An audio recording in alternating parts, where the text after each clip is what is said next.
to explain about the ETL process. So what do you mean by ETL? ETL means extract, transform and load.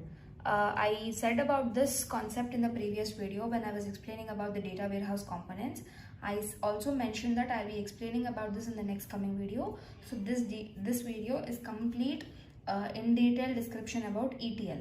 Okay, extract, transform and load. So what happens here is it collects the data from various sources, which is nothing but extract. The data is collected from various sources and then transform. That means the data is transformed into a specified format, and then load. Then the data is loaded into a large database, right? So this happens in 3 phases. So let us see. This is the overview of ETL. Extract, that means the data is collected from various sources, it is transformed into a specified format, and then it is loaded into the database. So this is what you have to understand about ETL. That's all. Now I'm going to elaborate it and tell you. See, in extracting, what happens is data is brought up from an external sources, not only from a single source, but we collect the data from different sources. Okay, so what happens here is, first we will be connecting to an external source. So we will be connecting to an external source, and whatever the data is present in this external source, we will not copy all the data, right? Because we have to think whether the data is useful for us or not, right? So we have to select and collect the necessary information. That means only whatever the required information is there, we have to select that, and we have to collect only the required information. And that means whatever the information is required for analyzing, whatever the information is required for processing, we have to select, and only that data should be extracted. Okay, not all data should be extracted.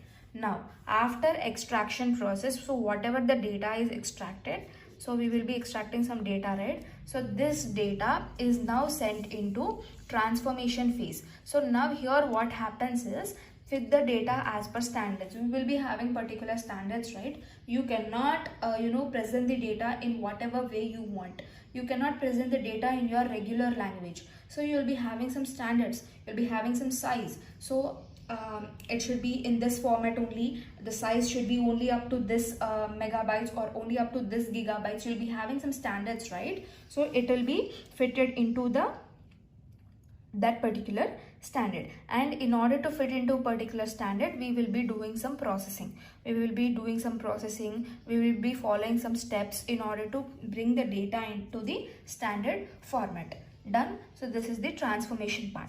After transforming the data into into particular fixed standards, what happens is, then we will be loading the data. So what happens here is, simply we will be sending the data to data warehouse. So whatever the transformed data that we are getting from this phase, that data is sent into the data warehouse.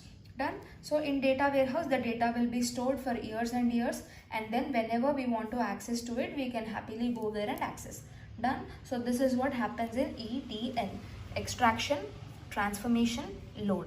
The data is collected from different external sources, right? And not just collecting, we will also try to analyze whatever the required data is there, and only the important data will be collected.